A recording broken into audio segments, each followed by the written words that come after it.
So hey there, everyone. I hope you can hear me. So if you can, please type yes.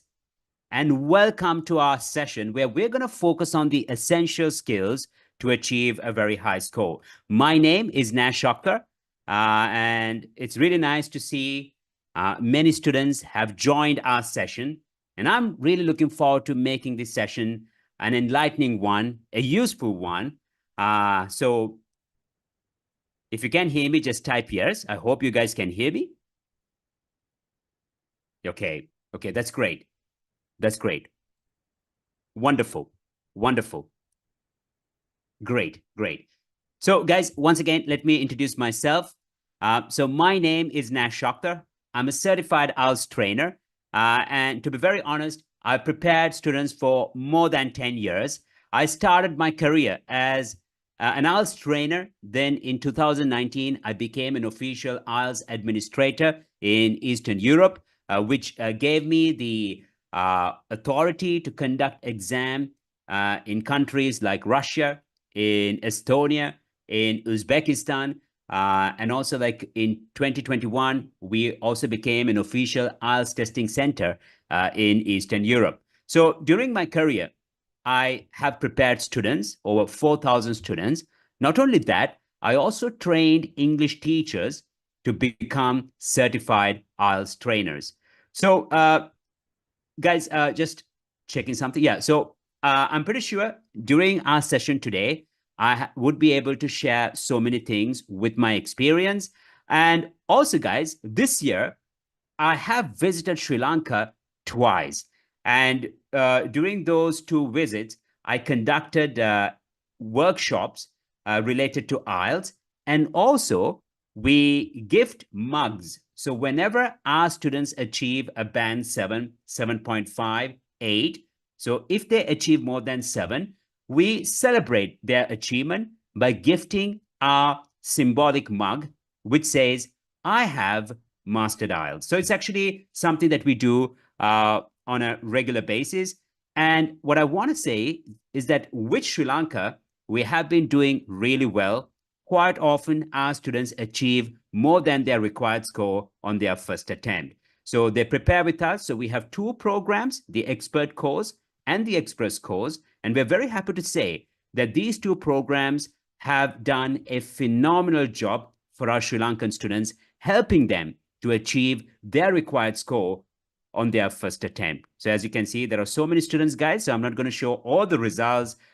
So these are like, students who prepared in our expert course, then Rosita from our express course, and all of them, they achieved more than their required score on their first attempt.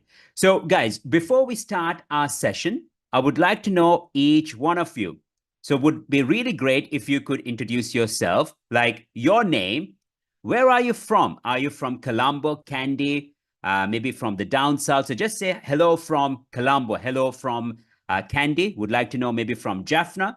Then, guys, why do you need IELTS? Is it for academic purpose or maybe for immigration? What is the required score? Is it a band 6, 7, 7.5, 8? When are you planning to take the exam? When are you planning to take the exam? Maybe in a month, in 2 months? And which section is the most challenging for you?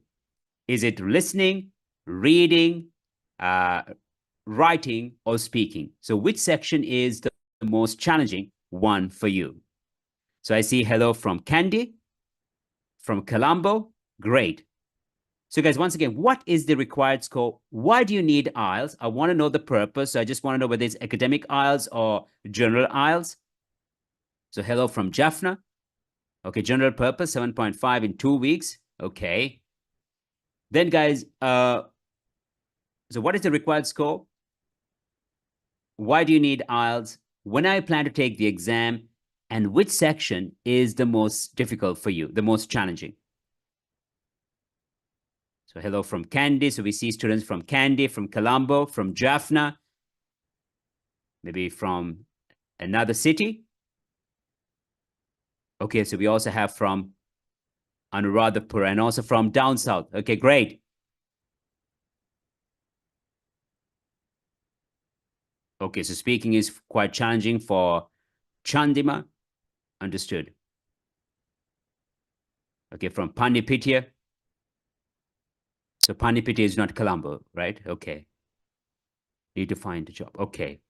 So some are taking the exam to apply for a job. Okay. So guys, I want to know the required scores. I see some people need 7.5, 7, wants to take in November. And who's taking the exam like in a month, in 2 months, in 3 months? Maybe you have a year.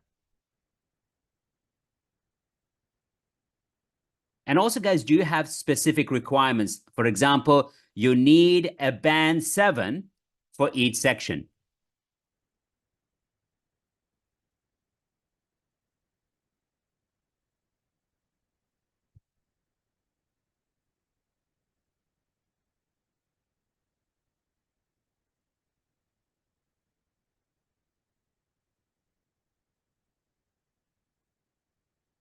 Okay, so we also have nurses. In fact, we have so many nurses nowadays preparing with us. So I think it's quite popular among them to pass IELTS for immigration. Okay. And from Gampa, okay, from Gaul, great, great. So guys, as you can see, the required score ranges between 7 and 7.5. Sometimes it could be a 6, 6.5, 7, 7.5. So band 7 and higher, right?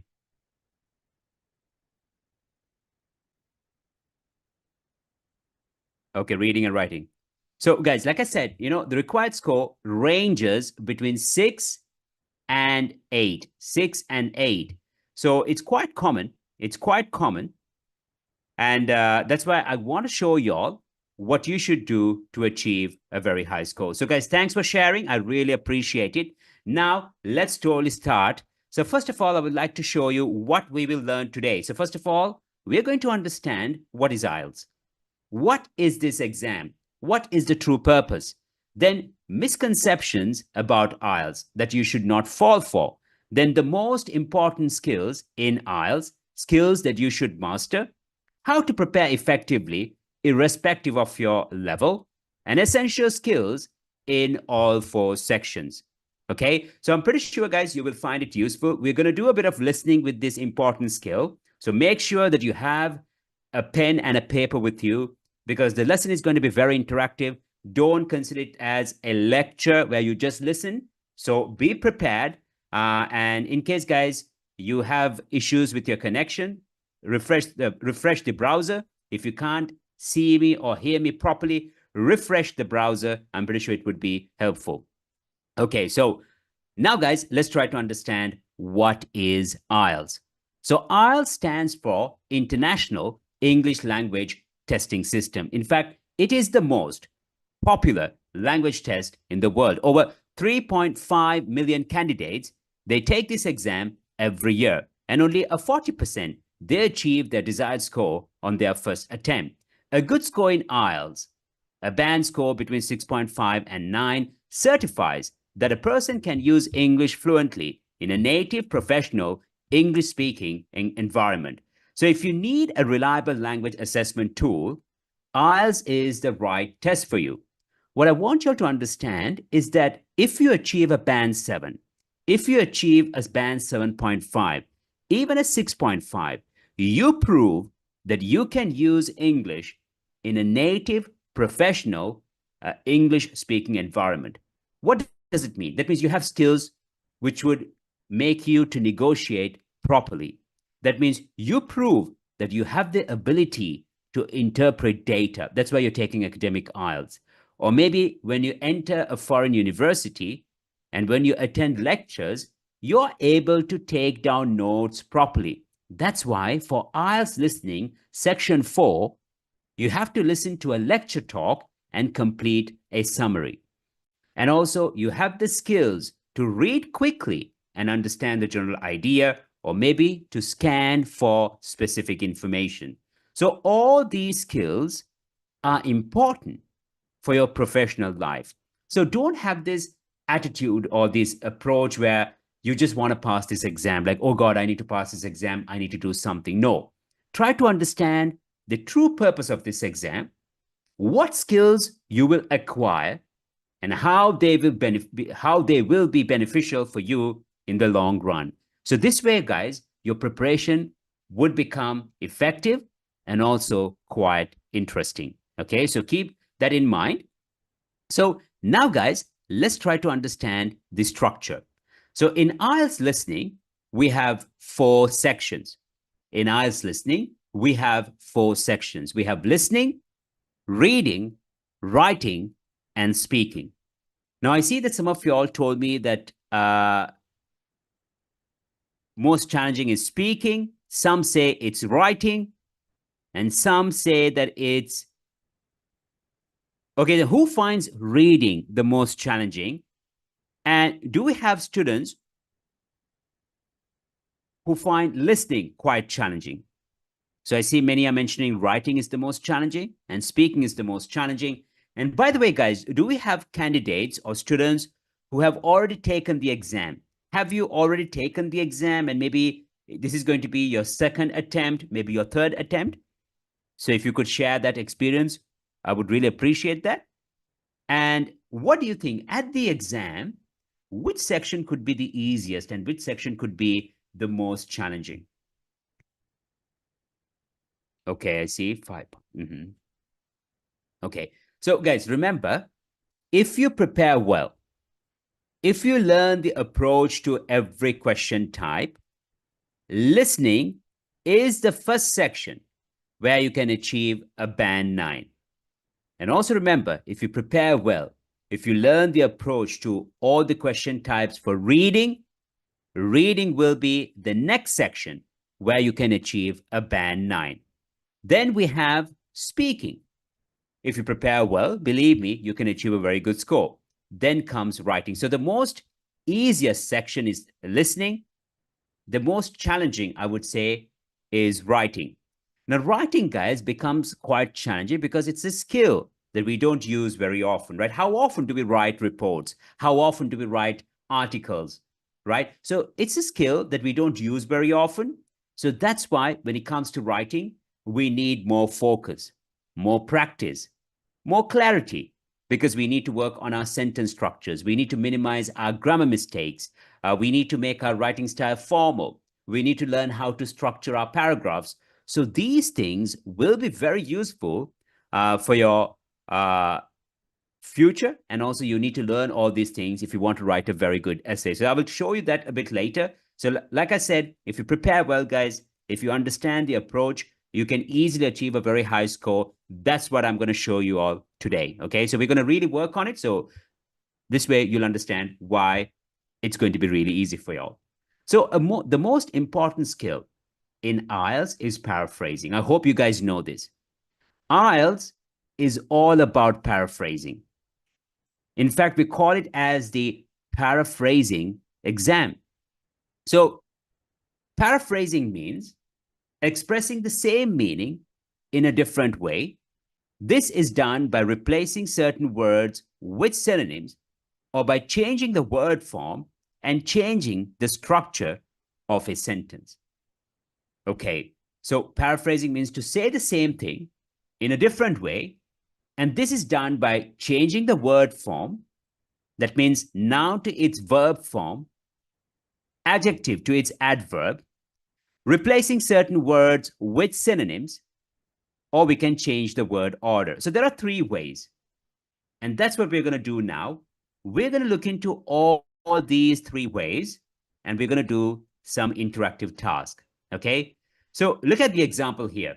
It says the new iPhone 17 will be released in September, because the 16 is already out, right? So the new iPhone 17 will be released in September.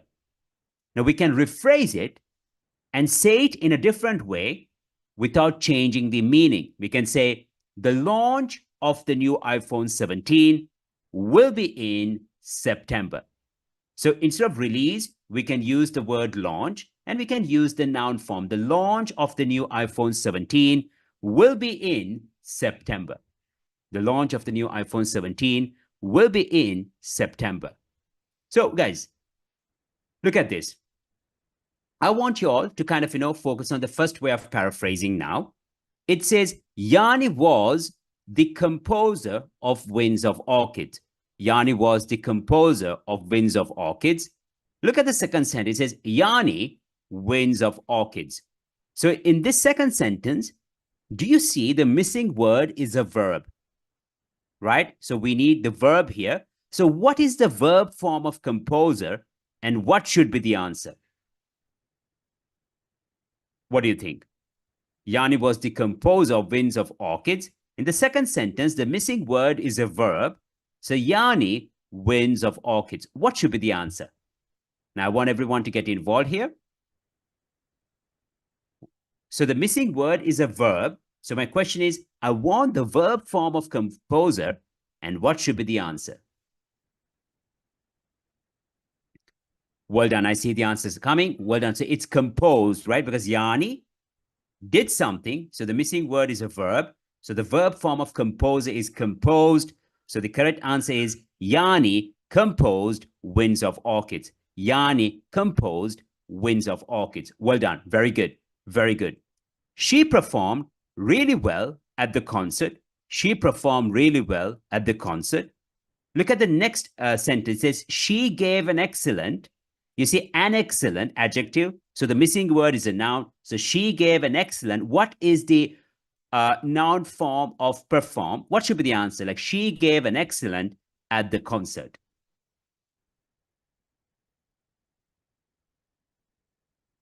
Well done. Very good. So she gave an excellent performance at the concert. She gave an excellent performance at the concert. Very good. Sarah and her friend had creative differences, right? And if you look at the second sentence, it says Sarah and her friend creatively. Sarah and her friend creatively. So what is the verb form of difference? And what should be the answer here?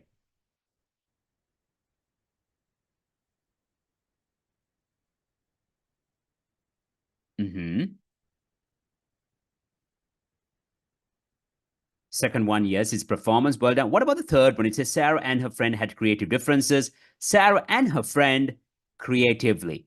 Creatively. So what should be the answer? What do you think? Well done. But it was in the past. It was in the past. So, like Sarah and her friend.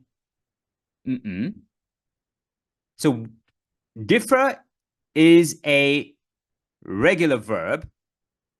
So it should be with an ed at the end. So what should be the answer, guys? So Sarah and her friend.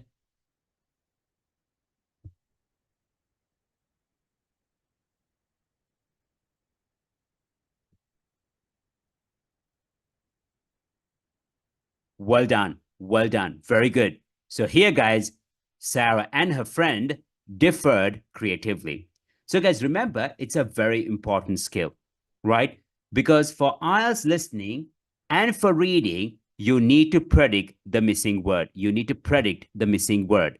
And in order to do that properly, right, try to understand what word is missing.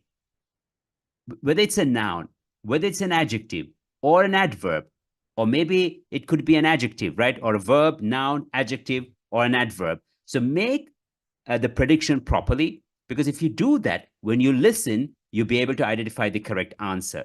So it's a very important skill, guys. So keep that in mind. And what we did now is that we work with the word forms, right?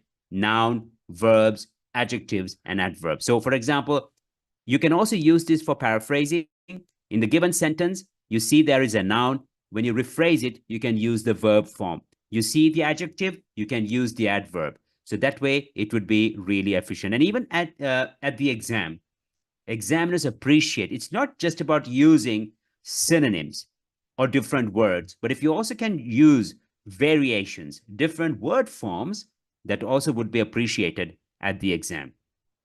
Now let's look at the next one. It says, technology plays an important role in the education sector. Now, important is a common word, an overused word. So technology plays an important role in the education sector. Can you give me synonyms for important? What other words can we use instead of important?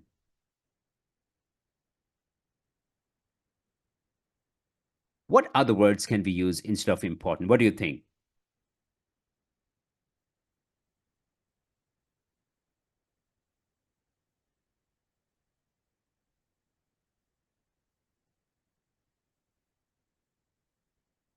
Well done. Crucial. What else?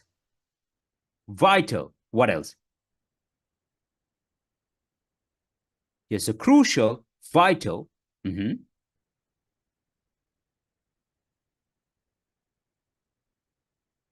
So crucial, vital, major role. I see some nice expressions coming.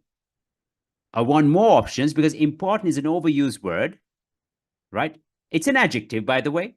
Well done. Well done. I see many options coming here. I see vital, essential, significant, crucial. Now, listen to me carefully.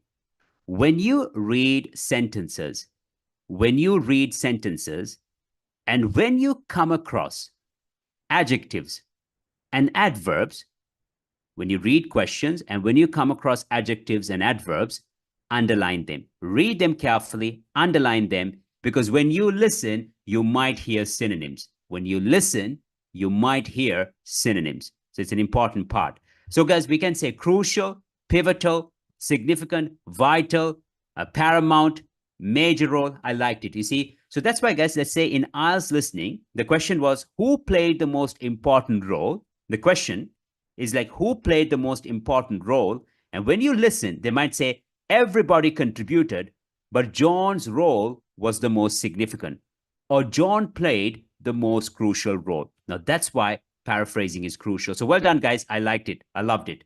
Now look at the other ones. It says smoking is bad for health. Smoking is bad for health. It's a common word. Can you give me synonyms for bad? What other words can we use instead of bad? Like smoking is bad, smoking is, what do you think? Uh-huh.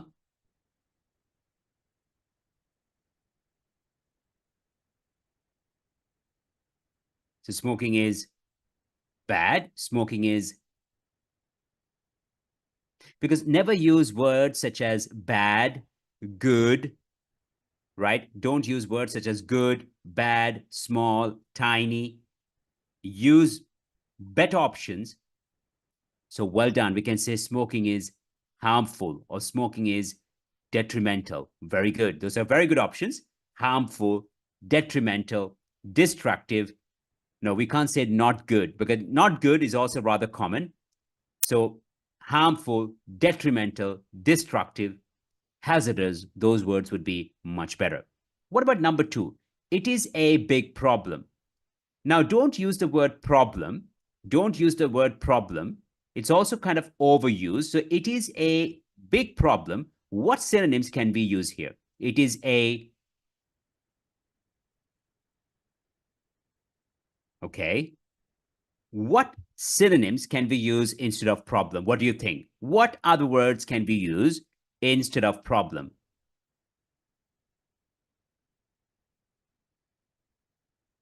Mm-hmm.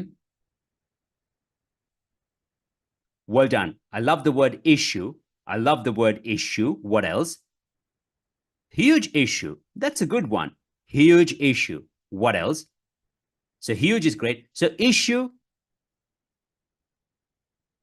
is that the only option you guys have? What about obstacle?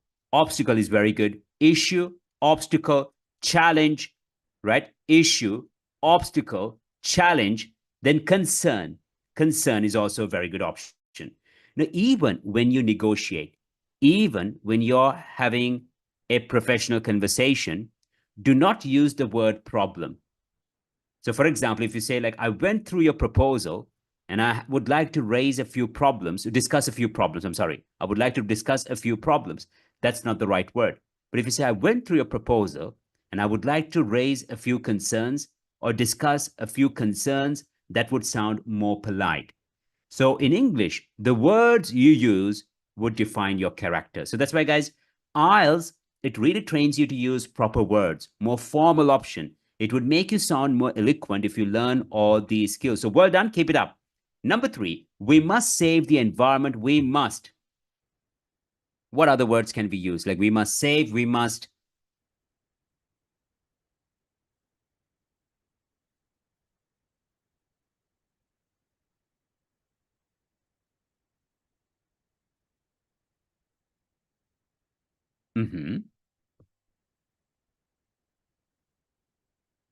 So save, we can use. Well done. We can say protect. What else? Yeah, protect is better.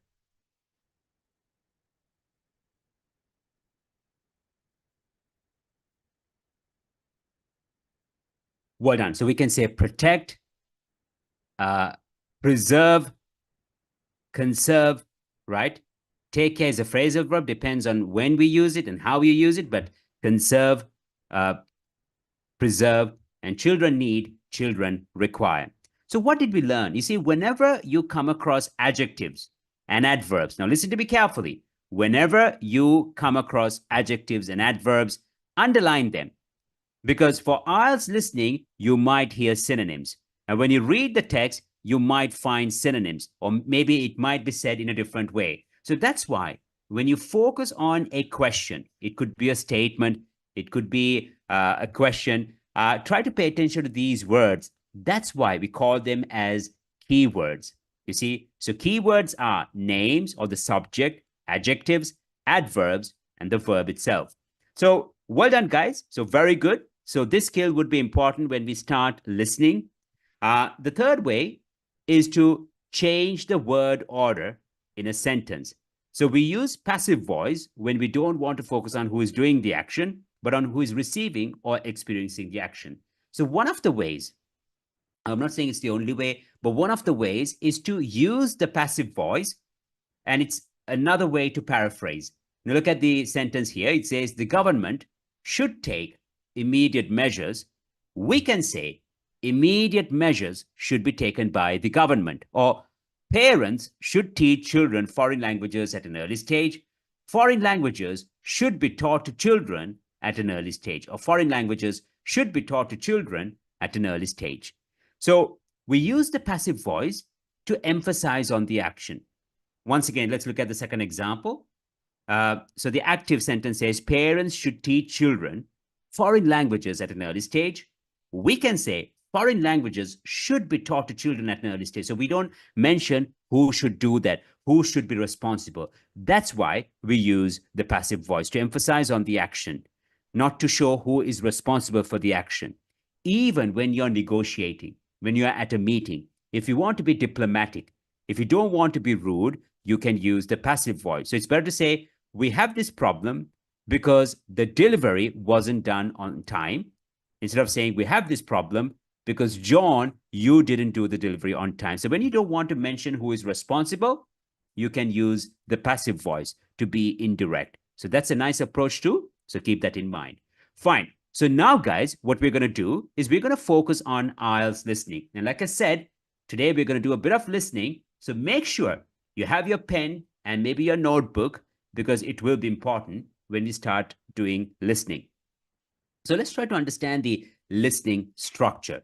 Okay. So the listening test is for 30 minutes, and you are given 10 minutes extra to transfer the answers from the question booklet to your answer sheet. So it's the first section at the exam. And if you're taking the paper-based test, you will have 10 minutes extra. But nowadays, you know that we also have the computer format. And for this format, you don't have 10 minutes extra. So remember that. So in IELTS listening, there are 4 parts. And the first section is the easiest. It's a dialogue, 2 people having a discussion, and you fill in basic details. The second section is a monologue, and you kind of fill in, maybe you have to complete a table, maybe label a map. So there are different types of questions you need to know. So it's a monologue. So both section 1 or part 1 and part 2 are related to day-to-day situations. But part 3 and part 4, they become more challenging because they are related to academic situations. So for part 3, it could be a discussion between 2 students, maybe a student and a professor. And for part 4, it's always a lecture talk. So you need to complete a summary based on the lecture talk. Now, if you ask me, the question types, the structure hasn't changed for years. So that's why, guys, you just need to know what is exactly expected from you and how you should approach these question types. So yes, remember for IELTS listening, the audio is played only once. So you'll be given time to read the questions before you listen and check after you listen. What you need to understand here is that they will always give you some time to go through these questions. You will have 20 seconds, and make sure to use those 20 seconds properly. It's not about praying and hoping. You need to implement certain skills and strategies which would help you to answer those questions effectively. So, guys, if you're here to achieve a band 9, I'm pretty sure all of you can, provided you follow these principles. That's what I would like to share now before we start doing a listening task. Number 1, expose yourself. You must listen to podcasts, watch documentaries. That exposure matters a lot. So can you tell me, how often do you listen to podcasts? How often do you expose yourself? Maybe you watch movies, you watch videos in English, and you do that on a regular basis, like on a daily basis, on a weekly basis. How often do you do that? Can you type? I'd be really grateful if you could mention that. So that's an important part. So the exposure matters a lot. Number 2, you need to learn the approach to every question type. I'm going to show that a bit later. Then, guys, before you take the real exam, make sure to do at least 4 complete practice tests. Now, you should not do that at the beginning of your preparation. You should focus on exam practice questions at the end stage of your preparation, not at the beginning. And then, guys, you need to assess your progress. So exposure matters a lot. Don't take it for granted. It doesn't matter where you're going to prepare or how you're going to prepare. You need to expose yourself. And then, guys, you need to know the question type. So I'm looking forward to your responses. Okay, I see that. Okay, so well done. Very good. Then, the 4 essential skills. Now, when it comes to IELTS listening, there are 4 essential skills you need to know. They are paraphrasing, identifying keywords, predicting the missing words, and identifying distractors. So if you know these 4 skills, and if you know how to deal with them, you can always achieve a very high score. So these are the 4 skills. Remember, paraphrasing, identifying keywords, predicting the missing words, and identifying distractors. So paraphrasing, we already know. It's very important because when you read questions and when you listen, you might hear sentences or things said in a different way. You also need to pay attention to distractors. I'm going to show that a bit later. And then, guys, when you have to complete sentences, when you have to deal with sentence completion, before you listen, because you have 20 seconds, before you listen, you need to predict what kind of word is missing. Is it a noun? Is it an adjective or an adverb? So if you can do that, I'm pretty sure all of you can achieve a very good score. So when it comes to IELTS listening, this is the syllabus: sentence completion, multiple choice questions, matching questions, completing plans, maps, diagrams, completing forms, notes, tables, flowcharts, and summary completion, and short answer questions. So always remember, if you want to achieve a very high score, you need to know the step-by-step approach to all these question types. So at the exam, when you look at a multiple choice question, you need to know the steps that you should follow.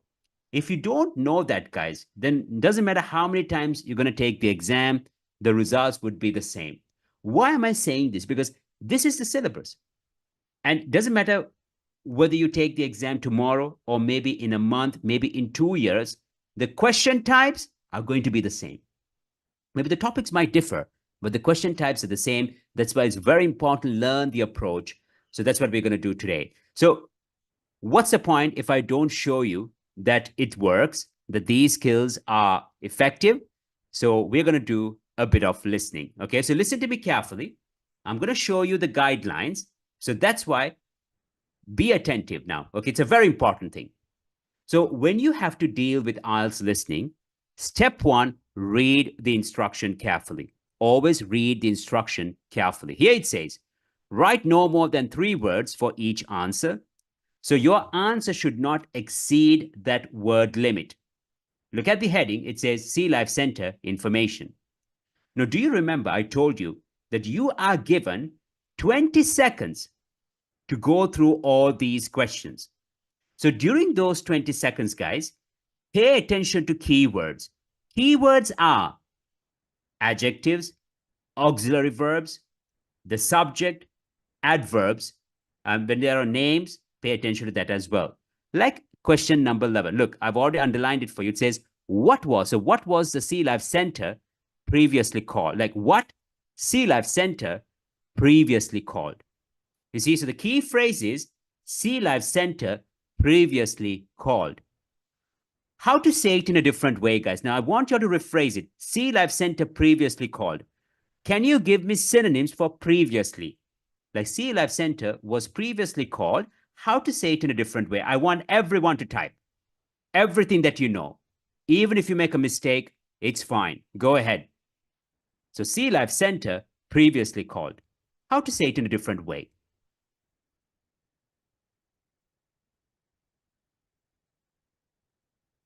So what Sea Life Center previously called? So previously, see, it's an adverb. You see, previously called. It's an adverb. What synonyms can we use instead of previously?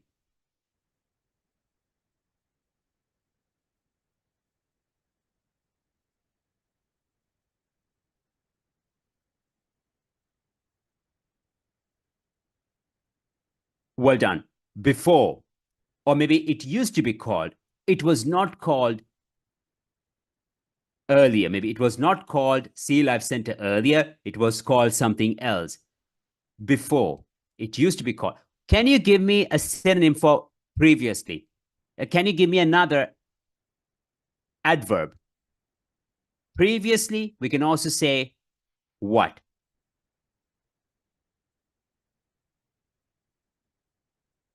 Not ancient times, that's a bit too much, but we can say initially it was called. Previously called, initially it was called. Initially it was called. Well done, guys. Well done. Very good. Okay, look at number 12. What is the newest attraction called? What is the newest attraction called? Can you identify keywords here? Like, what is the newest attraction called?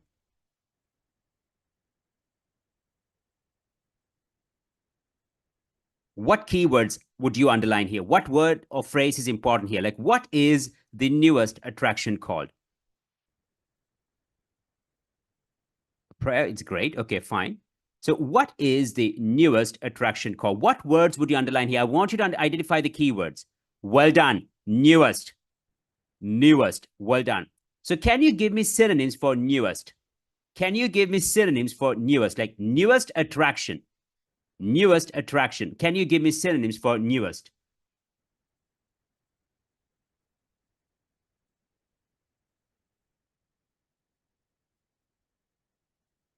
Well done.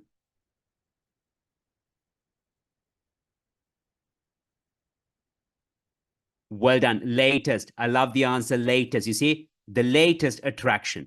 So pay attention to these keywords, guys. You see, that's why it's important. So newest attraction, the latest attraction, the most recent would be even better. The most recent. Well done. And you see, it's attraction. The subject is important too. Pay attention to the subject. Pay attention to the subject. Well done. Very good. Look at number 13. When is the main feeding time? When is the main feeding time? So main feeding time, right? So listen to me carefully now. Listen to me carefully. When you have to deal with numbers like distance, time, price, weight, dates, they will try to confuse you. There will be distractions. So for example, they might say, we used to feed the animals at 4 p.m., but now we believe that it's better to do it at 1 p.m. because the animals are not very happy. So you will hear different options. So that's why pay attention to that key phrase, main feeding time. So when is the main feeding time now? So number 14, what can you do with a VIP ticket? So what can do VIP ticket? So the keywords are what can do VIP ticket. Look at number 15. What special event will the Sea Life Center arrange for you? So what special event Sea Life Center arrange? So those are the key words. Special event. Now I see the verb arrange. Can you give me a synonym for arrange? What other words can we use instead of arrange here?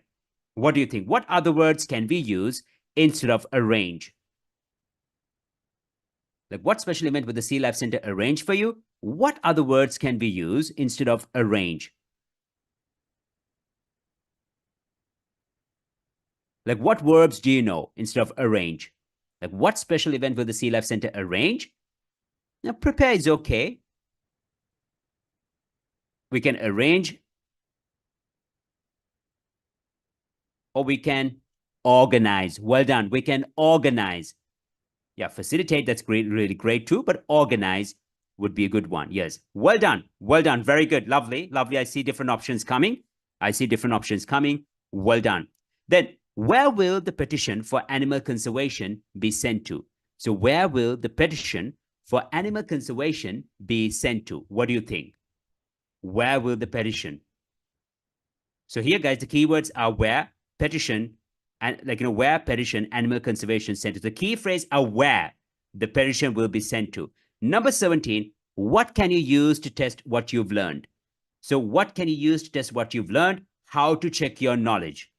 How to check your knowledge. What did I do? Every question, I paid attention to keywords, and I also said it in a different way. This is what you need to do during the exam. When you have 20 seconds, you need to pay attention to all the keywords, adjectives, adverbs, the subject, right? If you have verbs like organize, here you all gave me, like here it was arrange, you all suggested organize. So pay attention to this, say it in a different way. This way, guys, you will never go wrong. So if this is the first time you're hearing this, I'm very sad because these are the basics. Unfortunately, many trainers don't focus on these things. They just do practice tests and they kind of, don't even understand the principles. So these are very important skills that you need to focus on. So what did we do? Once again, we paid attention to the questions and we identified keywords. Remember, adjectives, adverbs, verbs, right? We paid attention to that, and also the subject and auxiliary verb, like what, do you, right? Pay attention to that. And then, guys, we said it in a different way, rephrase it. And then, guys, now let's play the audio and let's see the answer. So I hope everything is clear. I'm going to play the audio. So before I play the audio, I need a help from y'all. I need your assistance. Please tell me if you can. Okay, so I think this is how we work. So if you can hear the audio, just say like everything is fine. Yes, we can hear. Okay, just say yes, we can hear. I would appreciate that, guys, okay? 4. You will hear a guide talking about a sea life center. Okay, I need thumbs up. If everything is fine, just say yes, we can hear you. I mean, hear the audio, not me. You can hear the audio, and I'm going to play the audio now. Okay, okay. So if everything is clear, I've just paused it, don't worry. Okay, great. So all the very best. All the very best. Here we go. First, you have some time to look at questions 11 to 17.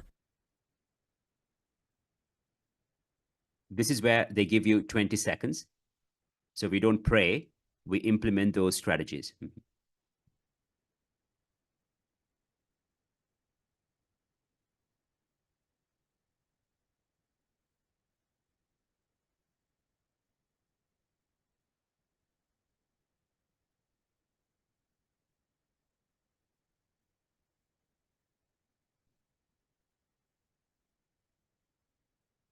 We're given some time, don't worry. Center. Okay.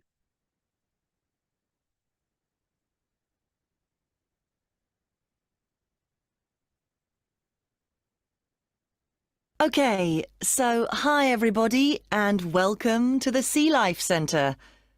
Before you start on your tour, I'd just like to give you some information about things to look out for as you go.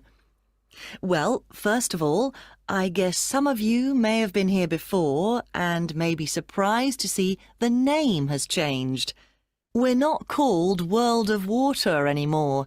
Since the beginning of this summer, we've been renamed and we've also made a few other changes. However, the main attractions like the aquarium, the crocodiles, the penguins and so on are still here. But we have a new restaurant and picnic area, and the latest thing that we have, and it was only finished last week, is the splash ride. This is an exciting new area of the centre and is pretty scary, and of course you do get a bit wet, so make sure you're not wearing your best clothes. As I said, the main attractions are still here, and the most popular thing that everyone wants to see is feeding time, especially for the crocodiles and the seals. We used to have the main feeding time in the afternoon at around 3 p.m., but we found that some of the animals got a bit hungry waiting until then, and so we now have it at noon. They seem much happier with the new time, although it's a bit difficult to know what they're thinking. Now, I'd like to mention something new that we've introduced this year that we're very excited about. It's called a VIP ticket. The VIP ticket costs an extra £2 per person, and you will be amazed at what it allows you to do.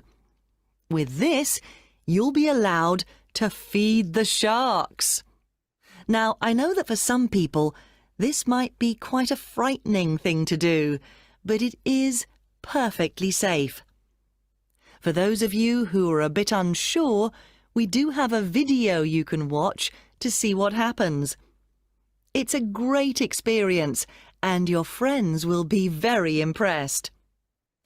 Speaking of friends, I'd just like to remind you that the Sea Life Centre will be more than happy to organise a birthday party for you and your family and friends.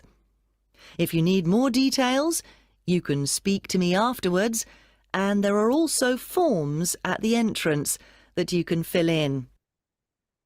I'd also like to bring your attention to the good work that the Sea Life Centre is doing in support of animal conservation. I'm sure you're all aware of the worrying situation with a large number of species facing extinction. Here at the Sea Life Centre, we're taking action by asking as many people as possible to sign a petition. Once we have over 5,000 signatures, we are planning to send it to the government in the hope that more people will begin to take it seriously. Right, well, there's obviously a lot going on at the centre and a lot of things to discover.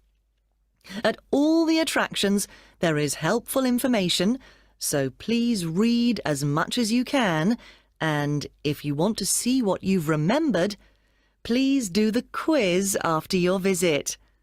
There are no prizes, of course, but I'm sure you'll be surprised by how much you've learnt. Okay, so guys, how was it?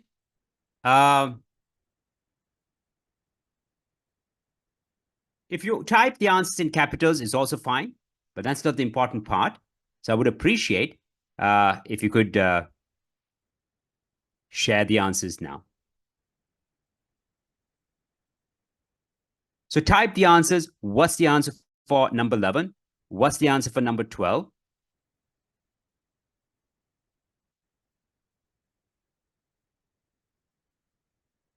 Okay. And what's the answer for number 14, 15, 16, and 17?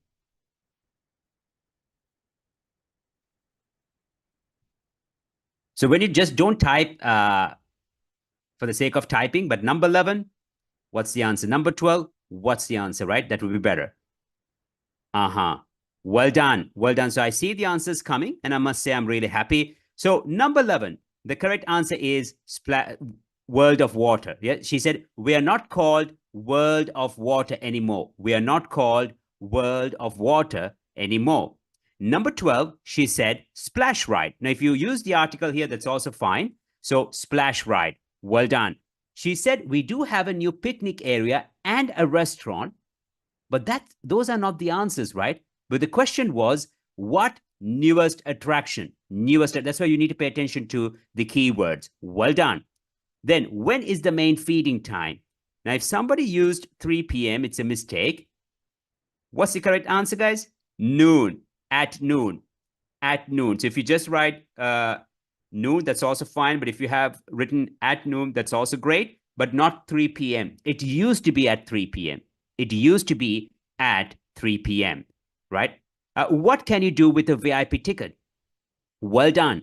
Feed the sharks. Feeding sharks is also fine, but feed the sharks or feed sharks. Well done. So not feed the sharks would be the correct answer. Then the next one, guys, number 15. Number 15, what is the answer? It's birthday party. You see, she said that we are more than happy to organize. The question here, it says, what special event will the Sea Life Center arrange for you? But she said, we are more than happy to organize a birthday party.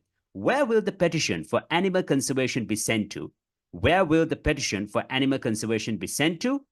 It will be sent to the government. Government. Now check your spellings, guys. How do you spell government? Government. To the government, right? Not government.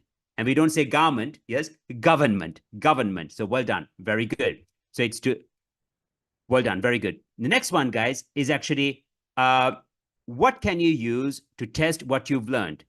So she said, to check what you've remembered, take a quiz. Take a quiz. Okay, take a quiz.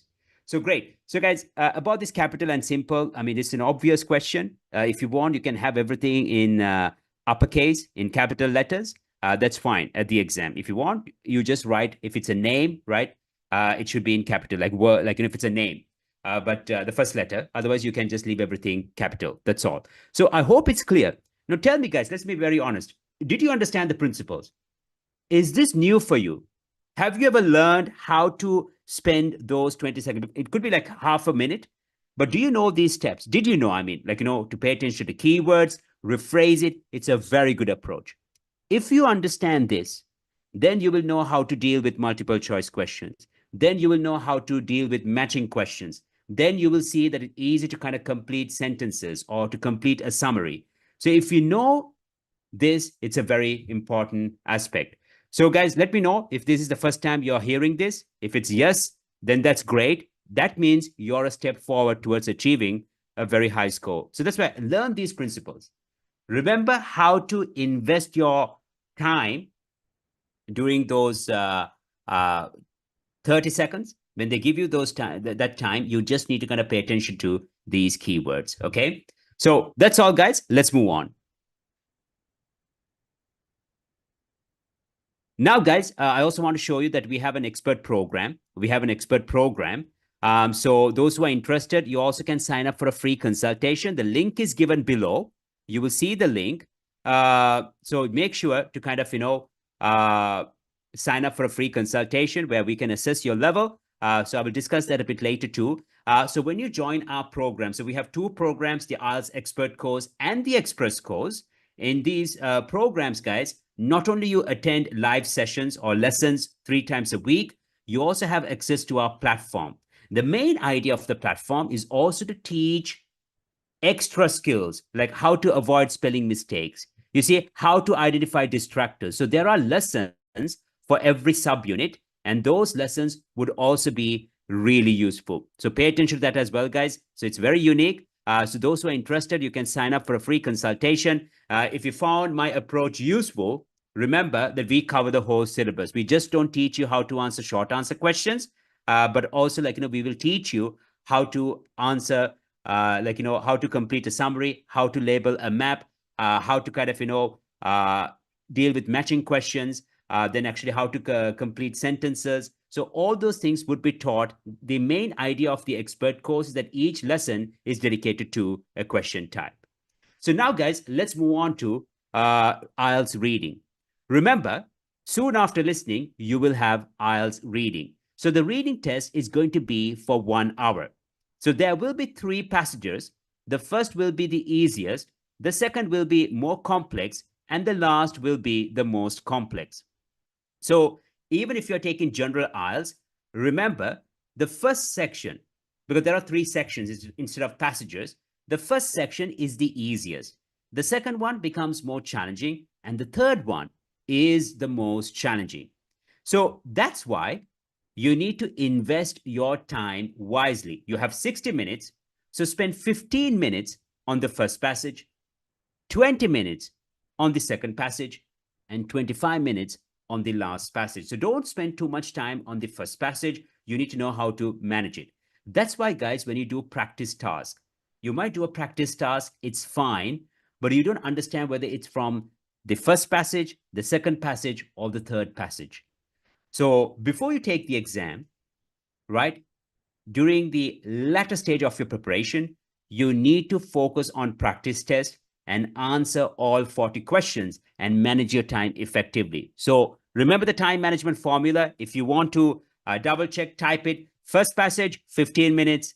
Second passage, 20 minutes. Third passage, 25 minutes. Same goes for general IELTS as well. So the next thing, guys, is that each passage will be about 700 to 900 words long and would have 6 to 10 paragraphs. Okay, 700 to 900 words long and would have 6 to 10 paragraphs. So that's why you're not supposed to read the whole passage word by word. You never read the whole text to answer questions in IELTS reading. That is a huge mistake. So you're going to learn some essential skills, and I'll show you that today. So in total for IELTS reading, you will have 40 questions, and for every passage, there will be 12 to 14 questions. So like listening, guys, you won't have extra time. By the way, you won't have extra time for IELTS reading if you're taking the paper-based test. So you need to transfer all your answers from the question booklet to the answer sheet within 60 minutes. So keep that in mind as well. Now, to achieve a very high band score, make sure to read on a daily basis. So I hope you guys do that. Then, like we learned for listening, you also need to know the approach to all the question types in reading. And also you need to master 4 essential skills. Remember, for listening, we had 4 essential skills. Even for reading, we have 4 essential skills. So for reading, guys, we have skimming, scanning, paraphrasing, and identifying keywords. All 4 skills are important. Skimming, scanning, paraphrasing, and identifying keywords. So skimming means to read quickly and understand the general idea. So this means that you don't read the whole text or even a paragraph word by word. So there is an approach. You can read the first and the last sentence and understand the general idea. I won't be able to do that today, but that is skimming. Scanning means to find specific information without reading text. Now, let's say if you want to find a name, you don't have to read the whole text. You just scan for it. You look for it. Paraphrasing is an important skill, both for listening and for reading. Identifying keywords are very important when you read questions. So the last 2 skills are important both for listening and for reading. Pay attention to that. That will be important. Now, guys, if you want to achieve a very good score, always remember, for reading, you need to become familiar with all these question types. Matching headings, true, false, not given, yes, no, not given, multiple choice questions, summary completions, short answer questions, sentence completion, and locating information in a paragraph. So you need to know the approach to all these question types.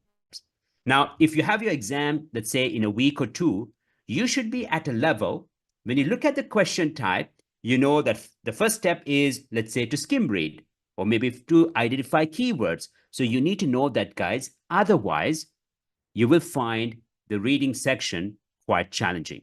So that's why master the 4 essential skills and also learn the approach to every question type. So, guys, now I'm going to show you how to answer true, false, not given. And I hope you guys are ready for the challenge. So first of all, I'll introduce the steps, and then I'll ask you all to answer the questions. Okay, so hope you guys are ready. Let's start. So at the exam, you will find the instruction in a similar way. So this is how it would look like. The instruction would look like: do the following statements agree with the information given in the text below. In boxes 1 to 6 on your answer sheet, write true if the statement agrees with the information, false if the statement contradicts the information, not given if there is no information on this. Okay, so you should write true if the statement agrees with the information, false if the statement contradicts the information, not given if there is no information on this. What does it mean? You'll be given a statement like we have here, and you need to see whether this given statement is true, false, or not given from the paragraph at the exam from the text. Now, these are like exam questions, by the way, okay? So look at the statement. It says, you can work through parts of a course more than once. You can work through parts of a course more than once. Now, it's about Learn With Us courses. Look at the statement. Don't give me the answer. Look at the statement. Step 1, identify keywords. What are the important words from this statement? It says you can work through parts of a course more than once. So I'm pretty sure everyone would agree the keywords are can work through parts more than once. Can work through parts more than once. How to say it in a different way, guys? What does it mean? Can someone explain this to me in English? It says you can work through parts of a course more than once. So the keywords are can work through parts more than once. Can work through parts more than once. What does it mean? Can someone tell me? What does it mean?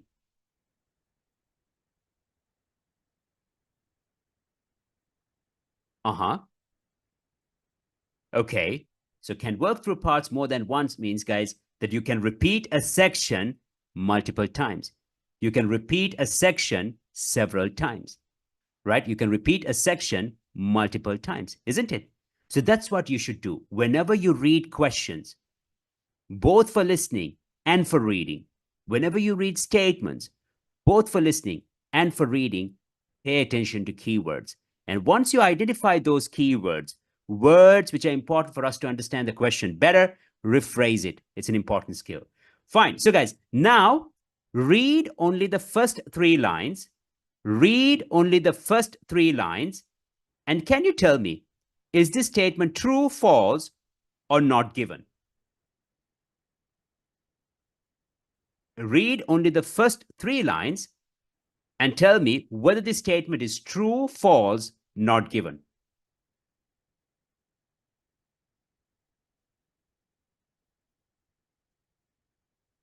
Only the first 3 lines up to want to.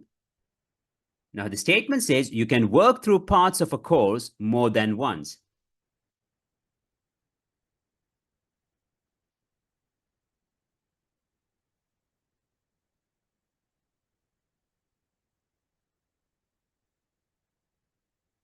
Now look at the way you guys are answering, right? So quick. Well done.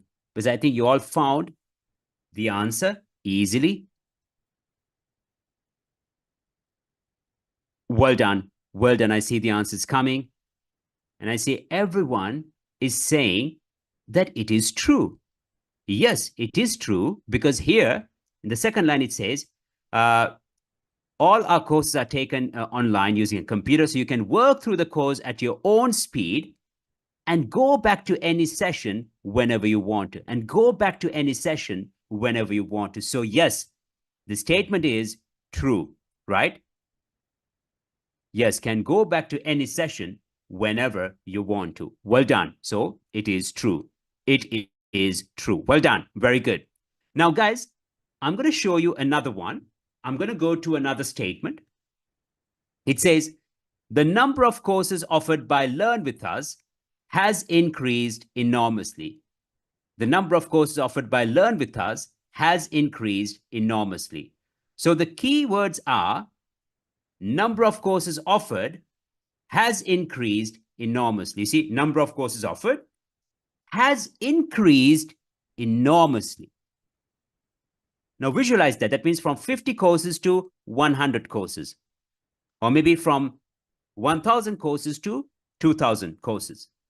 Now, when you read the text, if you find the opposite information, it should be like, we have decreased the number of courses we offer. Like, let's say from 1,000 to 100. Or we used to offer 1,000, but now we offer only 100. So then this statement is false. If you can't find any piece of information related to a significant increase or a significant decrease, then this information is not given. So guys, can you find that point? Is it given here? Number of courses offered by Learn With Us has increased enormously.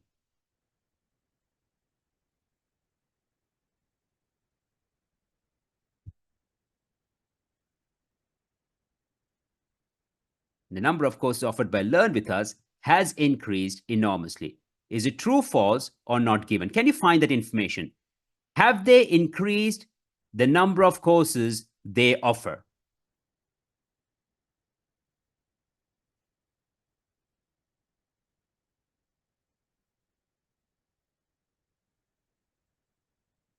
Well done. Well done. You see, the key phrase is has increased enormously. We see present perfect from the past till the present. Have they increased? Yes, false, true, false, or not given. Well done. Everybody's saying it's not given. It is a no-brainer, isn't it? It is a no-brainer. Yes, because there is nothing about it. Yes, they say that we offer hundreds of courses. We offer hundreds of courses, but nothing about a significant increase or a significant decrease. Because if you find that information, if they had said that they had decreased significantly, then this would be false, but the answer is not given. Well done. So the answer is not given. So guys, do you see the importance of keywords? Yes or no? No, please type. Be honest. And do you understand the importance of paraphrasing? That's why I started with paraphrasing. When you want to learn things, guys, and if you want to achieve a very high score, I strongly believe that the preparation should be well structured. You can't just watch a YouTube video and get impressed, but you will first need to understand the essential skills. And then, like I said, you need to learn the approach to every question type. Now, this is how we prepare our students in our IELTS Expert course. It's a 12-week program. During the first stage, which will be for 5 weeks, each lesson is dedicated to a question type. And it's very interactive. Students get engaged. And that's why, guys, if you saw at the beginning, our students achieve a very high score on their first attempt because of this approach. Fine. So let's move on. Let's take another challenge. And I want you all to understand the approach of scanning. Look at this statement. It says, Marie Curie's husband was a joint winner of both Maria's Nobel Prizes. Marie Curie's husband was a joint winner of both Maria's Nobel Prizes. So the keywords are husband, joint winner, both Maria's Nobel Prizes. Husband, joint winner of both Maria's Nobel Prizes. In other words, they won 2 Nobel Prizes together. Now imagine you have a long text. You don't have to read word by word. So first you need to understand where Nobel Prize, the information about Nobel Prize, the information about Nobel Prize is located. So guys, can you scan for Nobel Prize? Where can you find the information about Nobel Prize? Is it in the first paragraph or in the second paragraph? Where can we find Nobel Prize? Is it in the first paragraph or in the second paragraph? Quickly, just scan for Nobel Prize. Scan for husband and Nobel Prize. And can you tell me where can we find this information?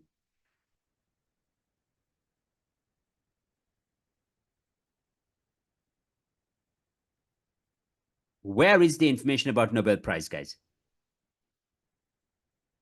Is it in the first paragraph or in the second? Just scan for Nobel Prize.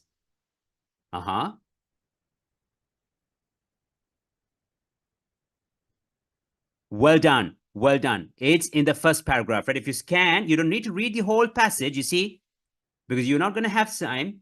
So Nobel Prize is mentioned where?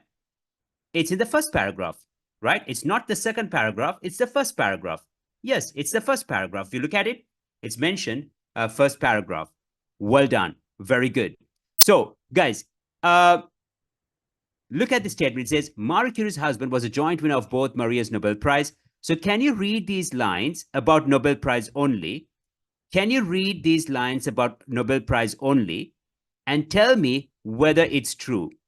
So just read from the third line, right? Because that's where Nobel Prize is mentioned. Read from the third line and tell me whether this statement is true, false, or not given.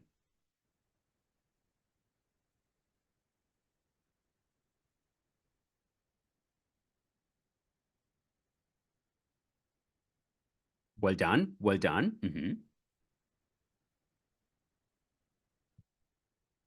So is it true, false, or not given? Just read those lines carefully. Look at the statement. It says Marie Curie's husband was a joint winner of both Maria's Nobel Prizes. That means they won 2 Nobel Prizes together.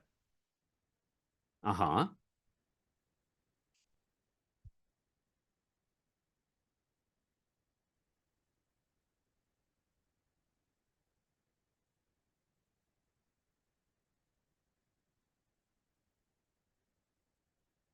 I want the answers to kind of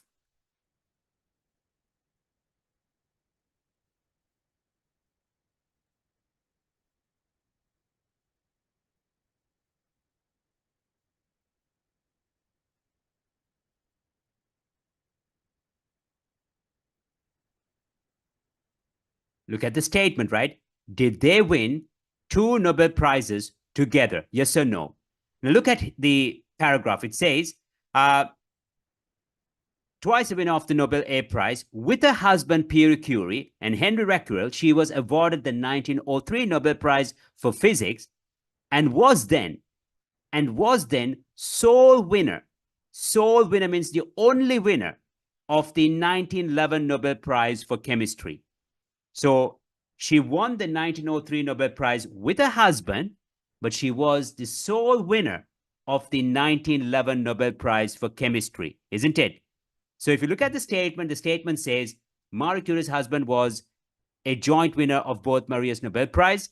But if you look at the paragraph, when you read this part, it says that she was the sole winner of the 1911, but they were joint winners of the 1903 Nobel Prize. So yes, the statement is false. The correct answer is false, not true, but false. So you just need to identify that. So that's where, guys, you need to read carefully. But here it clearly states that with her husband Pierre Curie and Henry Becquerel, she was awarded the 1903 Nobel Prize for Physics and was the sole winner of the 1911 Nobel Prize for Chemistry. So pay attention to these things, guys. These skills are very important.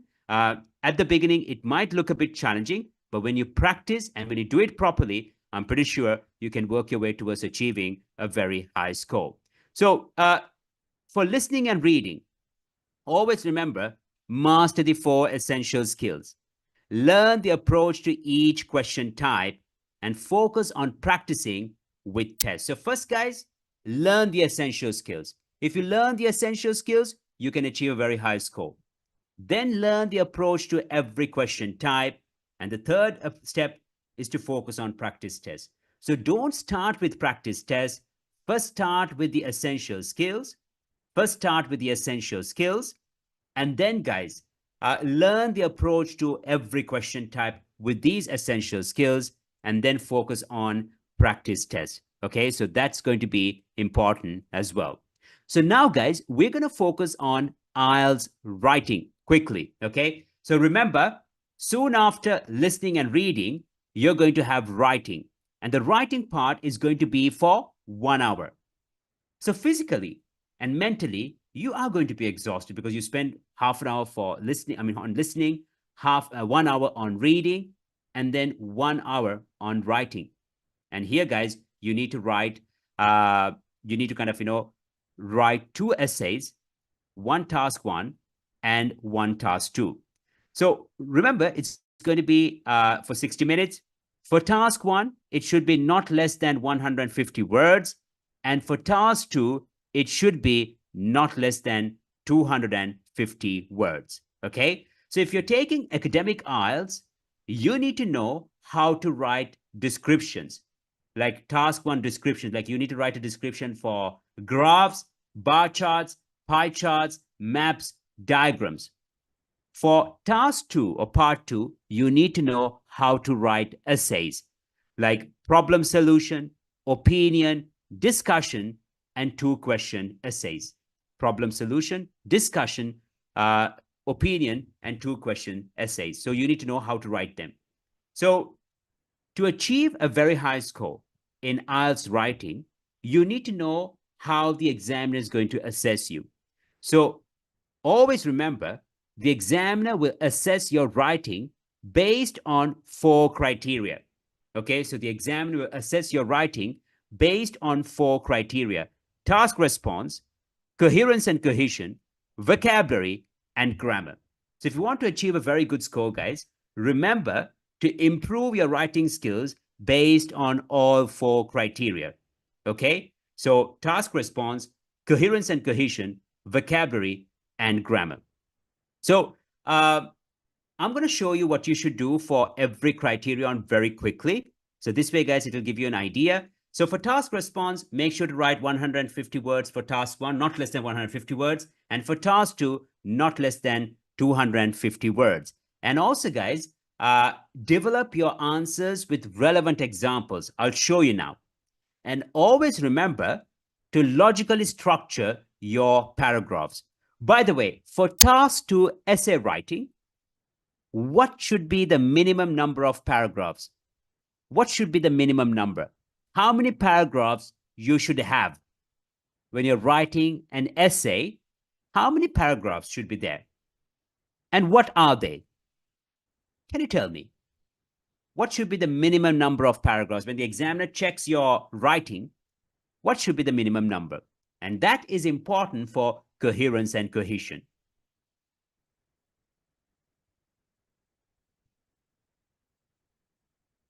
So remember that when you write your essay, there should be a clear introduction, 2 supporting paragraphs, and a conclusion. So yes, the minimum number should be, well done, 4 paragraphs, a clear introduction, 2 supporting paragraphs, and a conclusion. So guys, that's very important for coherence, to logically organize your ideas. Cohesion means to connect your ideas with linkers. To connect your ideas with linkers. That's important too. And as for grammar, make sure to use complex structures, be accurate with articles and punctuation. That is important as well. Fine, great. So guys, quite often students struggle because of poor structuring, poorly developing ideas, informal style of writing, and poor grammar and sentence skills. That's why in order to achieve a very high score, you just need to know how to be accurate, how to use a variety of sentence structures, how to connect your ideas, and also to develop your ideas with relevant examples.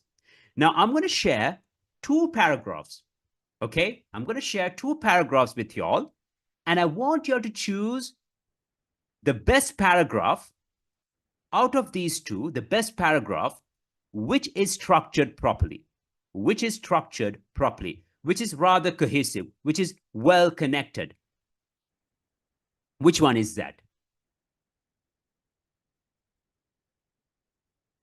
So which paragraph looks rather cohesive, well connected with linkers? So when you read, you see there is a connection and it's developed logically. Which one is that? Is it the first paragraph or the second paragraph? Is it A or B?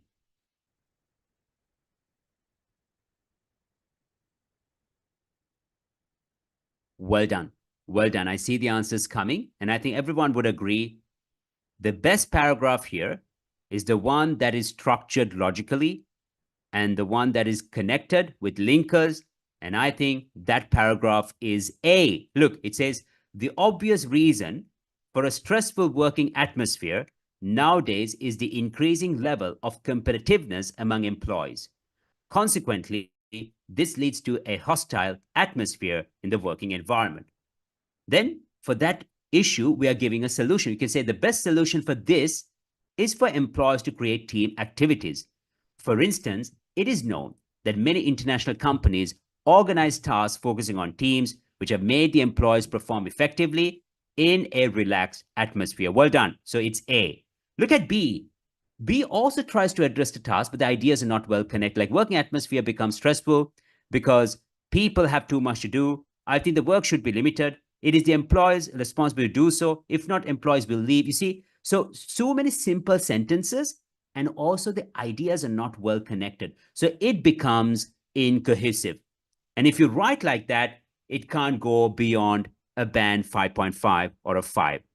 So that's why, guys, I would like to share with you all the best approach to structure paragraphs. Always have a clear topic sentence. Like public transport has a number of advantages. So that says that this paragraph will show more than one advantage. That's why, firstly, it's the most economical option to travel around a city. For instance, in Berlin, the monthly subway ticket costs 10 times cheaper than maintaining a private vehicle. Moreover, public transport can be convenient, especially during peak hours. This could be illustrated by the increasing tendency to use the subway during office hours.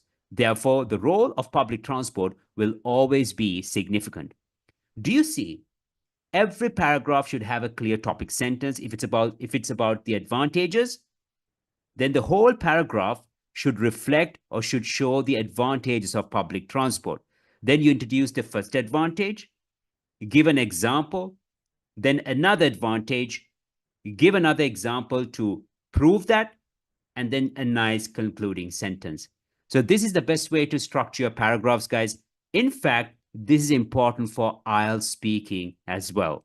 So, of course, to achieve a very good score for writing, if you really want to achieve a very high score, you need to improve your grammar skills. You need to become familiar with different types of sentences. So in English, we have simple, compound, and complex sentences. You also need to know how to make your writing style formal. And also, guys, you need to know how to use linkers effectively and learn how to structure paragraphs and become familiar with different types of essays and also to expand your vocabulary. So always remember, there are 10 common topics starting from occupation, education, environment, globalization, technology, crime, then health, right? Health, fitness, food. So food, under food, we can also take restaurants, catering, then actually style, fashion, I hope I mentioned. Then guys, trading, like, online shopping, buying, and so on. So not like advanced topics, but you do need to know all these common topics and also to expand your vocabulary. Now, the best approach is to read some articles or some blogs related to these common topics and also to expand your vocabulary. That would be really useful in the long run. So that's something I would like to share with you all as well. So guys, I hope you found this session useful. What I want you all to understand is that to achieve a band 7 plus, you need to take things gradually. So that's why it doesn't matter what you want to prepare, what you want to do. There are 4 stages. Step 1 is acquiring, like learning, like you did today. You see, you came to my session, which is great, right? So that's an investment because I hope you found it useful. So that's acquiring, but that's not enough. You need to practice. Now, for example, today we focused on paraphrasing. We did a bit of listening. So you need to do similar question types, or you to kind of do similar tasks and become more familiar. That's why practicing is an important part. Third stage is implementation. Once you have enough practice, you implement. Fourth stage, assessing. Quite often, guys, even in Sri Lanka, what we do is we just acquire. We attend lectures, seminars, we watch recordings, but we don't have a good platform to practice. And also, we don't get the opportunity to speak. Now, even for example, there are some training programs. The trainer would come, he would train, you all listen, have a cup of tea, and then go home. But the question is, are we able to implement it? Are we trying to make it practical? So that's why a program should have all 4 components that would teach you, that would help you to practice, that would encourage you to implement, and also to assess. So I think the principle is very simple. And like I said, guys, our expert course has been phenomenal. Students have achieved more than their required score on their first attempt. And we see, like, many students, they join this program. So the unique feature about this course is that it has 2 stages. The course has 2 stages. It's going to be for 12 weeks. So if you plan to take the exam within 3 to 4 months, it's an ideal option.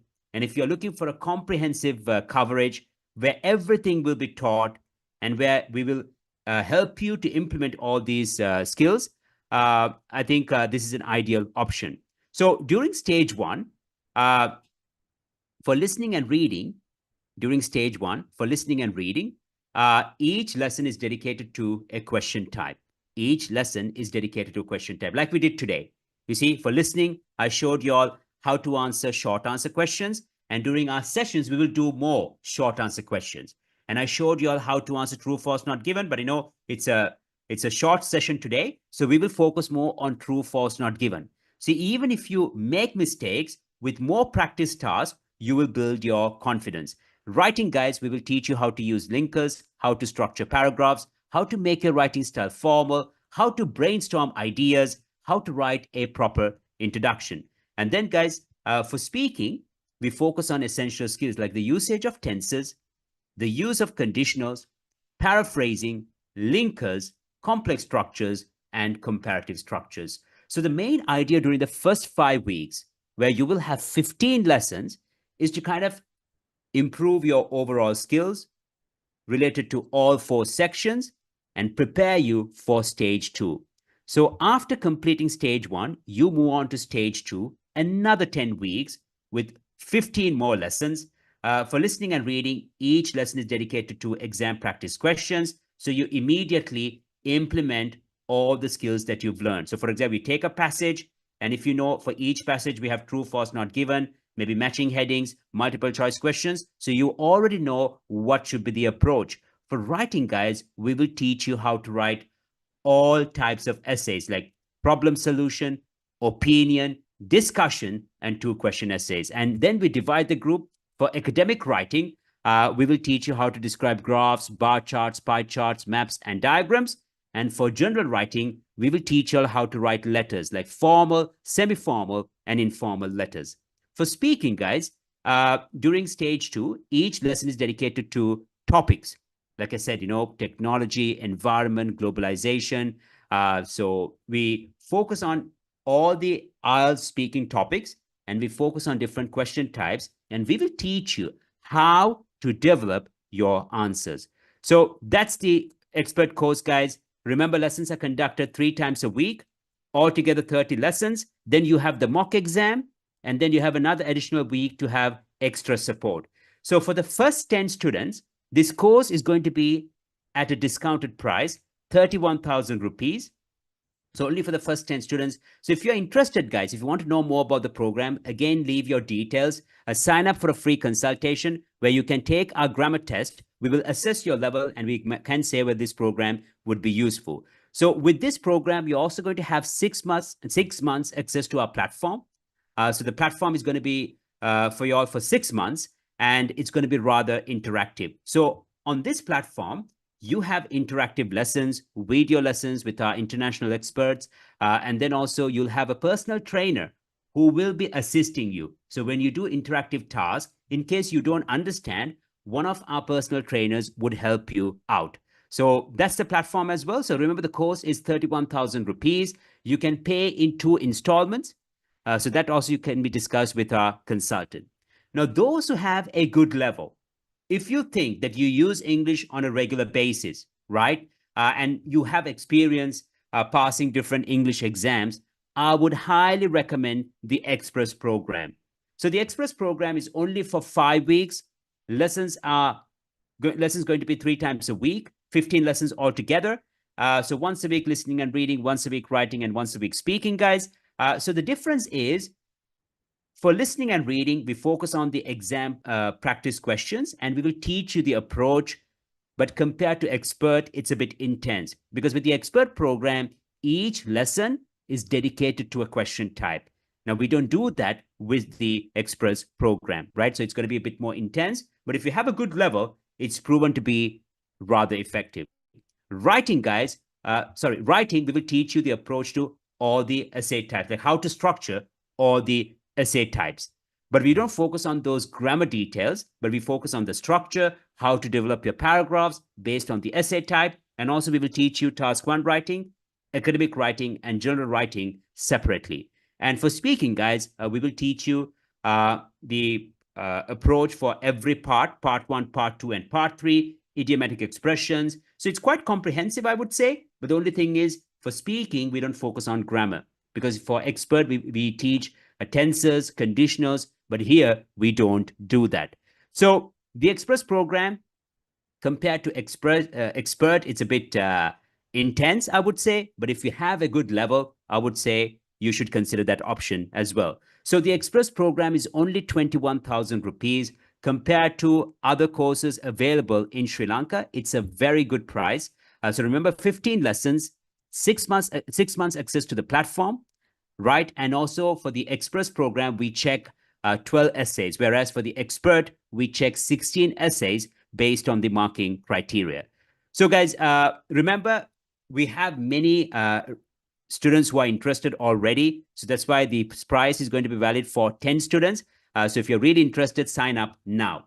Like I said, guys, our program is quite effective. If you found my listening and reading approach effective, that's how I'm going to teach you all. And if you found the platform that we're interacting now useful, so remember, you're going to experience the same for listening and reading and for writing. But for speaking, we're going to have Zoom lessons. So our approach is effective because we have a step-by-step way of guiding y'all. And then, we'll be learning and revising grammar because that's important for IELTS. And then we will learn over 400 uncommon words and idiomatic expressions related to all 12 topics.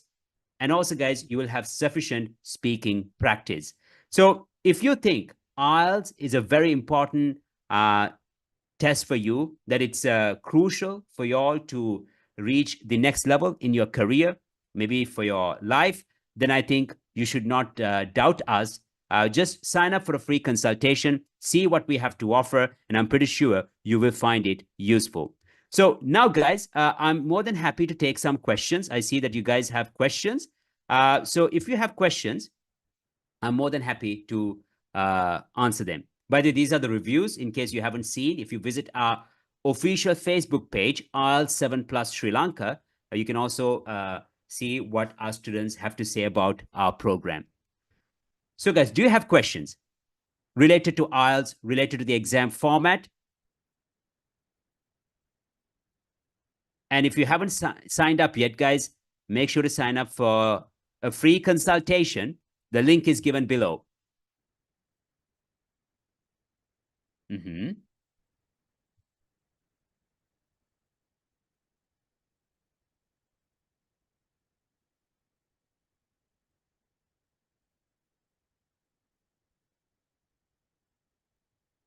So remember, guys, that, when you join the program, we check 16 essays based on the marking criteria. So that's actually quite important. So while you all ask questions, remember, Masterclass Online is very unique because we are the only organization where we offer foreign teachers, international experts to prepare you all. Now, that's a unique thing. Okay, so we have Olga, who is actually specialized in writing, Marina, who will be in charge of IELTS speaking. So she's certified. She also worked as an examiner in Eastern Europe. Then we have Tahmuraz, who's specialized in writing. He's a PhD holder. Then we have Margot, who's all the way from Eastern Europe, but actually she worked as an examiner in Italy. And you must have seen her reels. If you go to our Facebook page, you must have seen her reels. So this is a unique approach. So you don't get this kind of option in Sri Lanka, where foreign teachers, certified IELTS trainers, and experts who have worked as examiners would prepare you. And the price we offer, that's why I think it's really affordable. You can't get a better deal. And believe me, guys, we also have students from the UAE and other parts of the world. And the course price for them is much higher. Because we have our official representative in Sri Lanka, we offer this special package for a special price. So guys, those who are interested with the expert program, remember we have two groups, Group A, Monday, Wednesday, Saturday, and Group B, Tuesday, Thursday, Saturday. So Group A, we have Mondays listening and reading, Wednesdays speaking, and Saturdays we have writing. And Group B, we have Tuesdays listening and reading, Thursdays like we have speaking, and Saturdays we have writing. So we are starting starting Group A next Wednesday and Group B on Thursday. Yeah, and also, guys, the Express program, we have Monday, Wednesday, Friday. So we are starting the speaking session next Monday. So I'll be conducting the speaking session on Mondays. Wednesdays, we have writing, and Fridays, you will have listening and reading with me as well. So we are starting the group next Monday. Okay, so there is a question for UK have to take UKVI. Yes, for UK you have to take UKVI, and as far as I know, the paper base is available. So you just need to contact IDP or the British Council and find out. You need to kind of inquire and see whether they have, and I'm pretty sure they do because it's available everywhere. Okay, guys, any more questions? Fine. So, guys, I hope you found this session useful. Like I said, guys, it's very important to invest your time and also your money wisely, right? Because quality preparation is crucial because it's not like, just preparing and spending like 65 to 70,000 rupees to pass the exam. That is actually a burden, right? Because if you don't achieve a required score on your first attempt, to take it again, that's costly. Because I see that today we also had a student who had taken the exam 3 times. Now, imagine how costly is that, right? So why would you do that? So it's better to invest your money in a course that would help you to achieve a very high score. So I am very confident that we would be able to help you. And also we have an individual approach. In case student is struggling, we try to see what we can do. We provide additional sessions, individual consultations. So we also have that. And by the way, guys, we also have a speaking course for IELTS. So that's actually a 5-week program, 10 lessons. Lessons are twice a week. So that's why you need to sign up for a free consultation. We also have a writing course, and maybe you might be interested only getting access to the platform. So we also have that option too. So once again, guys, sign up for a free consultation, see where you stand. You can also assess your current level. It's absolutely for free. So I think it would be a great opportunity as well. So I hope you found this session useful. Once again, thank you for joining. Always aim high. Just imagine that you have achieved a 7.5. So write it down like as you've already achieved it, like I have achieved a 7.5, and work towards your goal, guys. And I'm pretty sure you will achieve a very high score on your first attempt. So guys, until I see you again, have a great day then. Goodbye. Thank you very much. Take care.